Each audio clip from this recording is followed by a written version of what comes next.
Good morning students, welcome to the class. तो सारा course complete हो गया है, लेकिन बहुत सारे बच्चों ने कॉपी चेक नहीं कराई हैं। तो मेरी बात ध्यान से सुन लीजिए। अभी तो आपके एग्ज़ाम शुरू हो जाएंगे 26 से, लेकिन आगे से वो पेरेंट्स अच्छे से सुन ले मेरी बात, जो बिल्कुल एंड टाइम पे कॉपीज़ लेके आते ना, तो मैं भी बिना देखे टिक करने वाली हूँ। फिर बाद में कोई मुझसे बहस करने नहीं आएगा कि मैडम आपने कॉपी ठीक से चेक नहीं करी, उसमें 25 गलतियाँ हैं, क्योंकि ये आपकी प्रॉब्लम है। आपके अलावा भी कुछ पेरेंट्स हैं जो घर पे बहुत ध्यान दे रहे हैं बच्चों को, पर मैं भी अपने बच्चों पे ध्यान देती हूँ। इसका मतलब ये नहीं है कि ऑनलाइन क्लास चल रही है तो यू आर फ्री, ठीक है ना। तो जो बच्चों के पेरेंट्स बहुत अच्छे से ध्यान दे रहे हैं वो बहुत अच्छा कर भी रहे हैं, कोई फ़र्क नहीं पड़ रहा है उनकी परफॉर्मेंस पे कि क्लास ऑनलाइन चल रही है या ऑफलाइन चल रही है, ठीक है। तो ये बेकार के जो बहाने आते हैं कुछ पेरेंट्स, हमारी तबीयत ख़राब हो गई, महीने भर से हम नानी के घर थे, तो ये क्या तरीका है। अभी आधा साल गुजर चुका है और एंड टाइम पर आप मेरे सिर पे सवार नहीं होंगे, तो फिर मैं भी इसी तरीके से कॉपीज चेक करूँगी कि सिर्फ टिक लगाए जाएंगे और उसके बाद कोई बहस नहीं, ठीक है।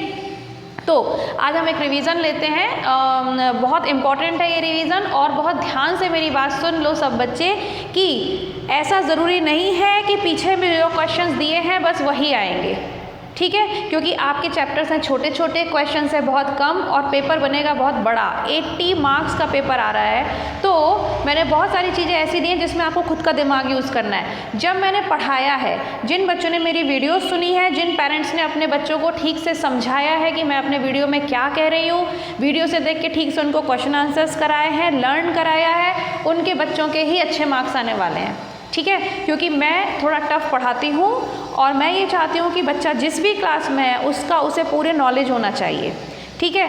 तो सपोज़ करिए कि मैंने ऐसा बोला है कि मैमल्स क्या होते हैं, तो उसके एग्जांपल्स भी पूछ सकती हूँ मैं। और अगर मैं एग्जांपल दे के ये पूछूँ कि इसे क्या कहते हैं, तो आपको पता होना चाहिए कि मैमल्स कहते हैं, ठीक है।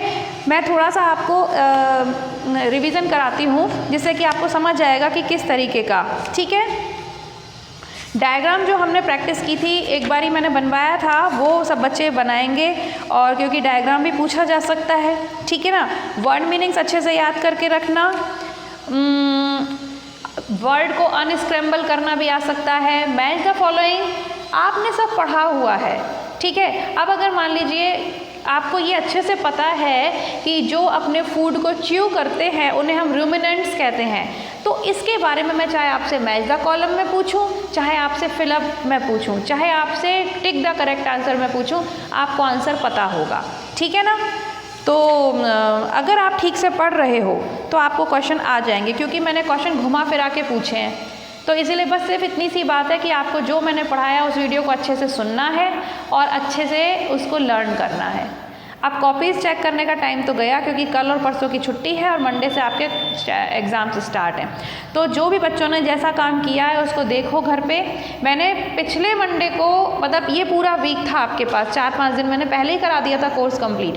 किसी को भी मैंने ये बोलने का मौका नहीं दिया है कि मैडम आपका तो कोर्स एंड टाइम पर कंप्लीट हुआ तो हम कॉपी कैसे कंप्लीट करते। जी नहीं, मैंने पिछले सैटरडे या फ्राइडे को ही कोर्स कंप्लीट करा दिया था, और ये मंडे से लेके पूरा फ्राइडे तक का टाइम आपके पास था कॉपी चेक कराने का। फिर भी अगर पेरेंट्स ने ध्यान नहीं दिया है तो this is not my problem.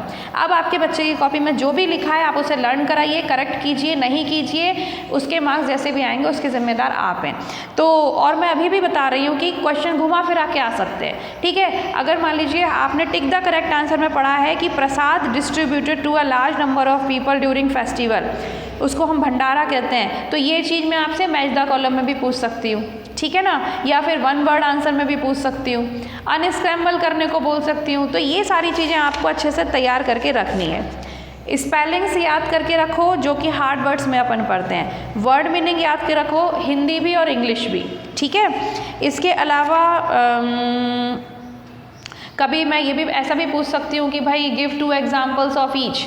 तो मैंने अगर मान लीजिए पूछा कि टैप रूट के 2 एग्जाम्पल बताइए, या मैंने पूछा मेडिसिनल प्लांट के 2 एग्जाम्पल बताइए, ये हर चीज़ मैं आपको लिख लिख के बोर्ड पे नहीं बताने वाली हूँ, क्योंकि जब मैं पढ़ा चुकी हूँ इतना ज़ोर ज़ोर से चिल्ला चिल्ला के, एक चैप्टर के 5-5 पार्ट्स बनते हैं, इसका मतलब ये है कि हर पार्ट में मैं हर चीज़ बता देती हूँ।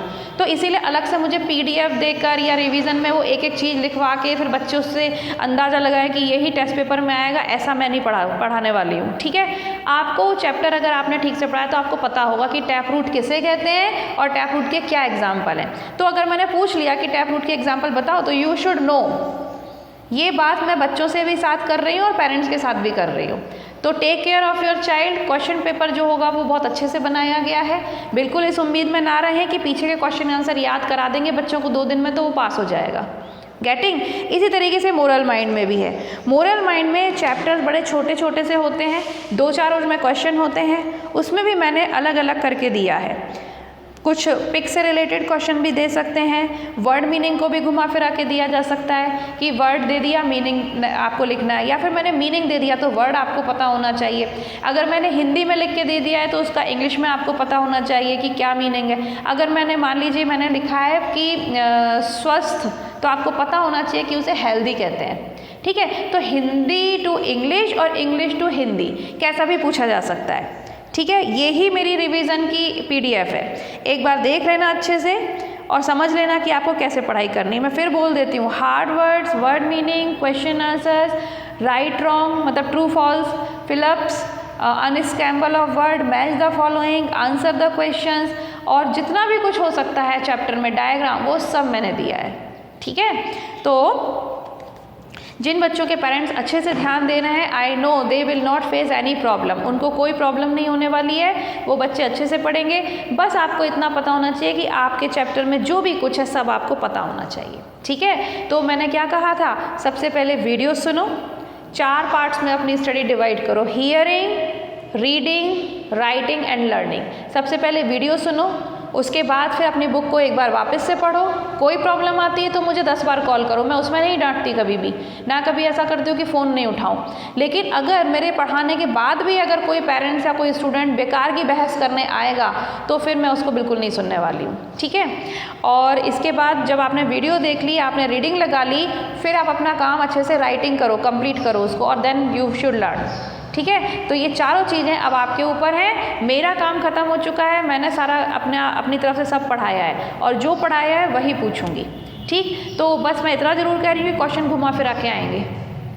ज़रूरी नहीं है कि टिक द करेक्ट आंसर में जो आपने पढ़ा है वो टिक द करेक्ट आंसर में ही आएगा। हो सकता है उस क्वेश्चन को मैं फिलअप में दे दूँ, क्या फ़र्क पड़ता है। जब आपको पता है कि वाइल्ड एनिमल्स क्या होते हैं, या फिर हम ये बोल सकते हैं कि lion is a carnivorous animal, तो इस चीज़ को चाहे मैं टिक करने के लिए बोलूँ, चाहे ट्रू फॉल्स में पूछूँ, चाहे फिलअप में पूछूँ, चाहे आपको 2 एग्जाम्पल बताने के, आपको पता है तो lion is a carnivorous animal, you know very well, तो there should be no problem. ठीक है, तो good luck to all of you. कल आराम से, कल का दिन है, परसों का दिन है आपके पास, अच्छे से तैयारी करो, पढ़ाई करो, दशहरा भी मना लेना, और भगवान जी से प्रार्थना करना कि जैसे उन्होंने रावण को मारा था ना, क्योंकि रावण वॉज एन ईवल, है ना। रावण क्या होता है आपको पता है, रावण एक ईवल होता है। रावण था कोई जिसके 10 सिर थे, पर उसके ऐसे 10 सिर नहीं थे, वो इतना इंटेलिजेंट था जितना इंटेलिजेंस एक सिर में होता है। हमारे पास एक सिर दिया है भगवान ने तो हम इतने इंटेलिजेंट हैं, पर वो इतना इंटेलिजेंट था कि वो 10 लोगों के बराबर इंटेलिजेंट था। और 10 लोगों के पास 10 सिर होंगे ना, अलग अलग, 1 2 3 4 5 6 7 8 9 10, लेकिन वो 10 लोगों के बराबर अकेले उसके अंदर इंटेलिजेंट था वो, इसीलिए कहा जाता है कि उसके पास 10 सिर थे। उसको कैसे 10 सिर लेके नहीं घूमता था, वो ऐसा ही दिखता था जैसे अपन दिखते हैं, 2 हाथ थे, 2 पैर थे, 1 सिर था, लेकिन उसके अंदर जो बुद्धि भरी हुई थी ना, जो दिमाग भरा हुआ था, वो 10 दिमाग के बराबर था, इसीलिए उसे 10 दिमाग वाला कहते हैं, 10 सिर वाला कहते हैं। ठीक है, और रावण था कौन, वो एक ईवल स्पिरिट था, वो एक गंदा आदमी था जो गलत काम करता था, लोगों को सताता था, लोगों को बेकारी में मारता था। ठीक है ना, जैसे कि आज कोरोना है, तो जैसे रामचंद्र जी भगवान ने रावण को मारा था, ऐसे ही सब हम मिलके दशहरे के दिन भगवान जी से वापस से प्रार्थना करेंगे कि हे भगवान जी, इस कोरोना को भी जल्दी से मार दो, क्योंकि रावण के तो सिर्फ 10 सिर थे। ये वायरस तो पता नहीं कितना है, करोड़ से भी ज़्यादा वायरस है ये तो, है ना, छोटे छोटे होते हैं ना, क्योंकि वायरस जैसे माइक्रोब्स अपन ने पढ़ा है, तो माइक्रोब्स तो कितने होते हैं, हमें दिखाई तक नहीं देते, तो हम इसे कैसे मारें। तो सब भगवान जी से प्रार्थना करेंगे और उसके बाद ढेर सारी मेहनत करेंगे पढ़ाई करने में। ठीक है, तो मंडे के लिए और बाकी सारे एग्जाम्स के लिए आपको very well and very good luck, very very very good luck. ठीक है, तो सब बच्चे ध्यान से पढ़ो, हम मिलेंगे एग्जाम्स के बाद। Bye bye.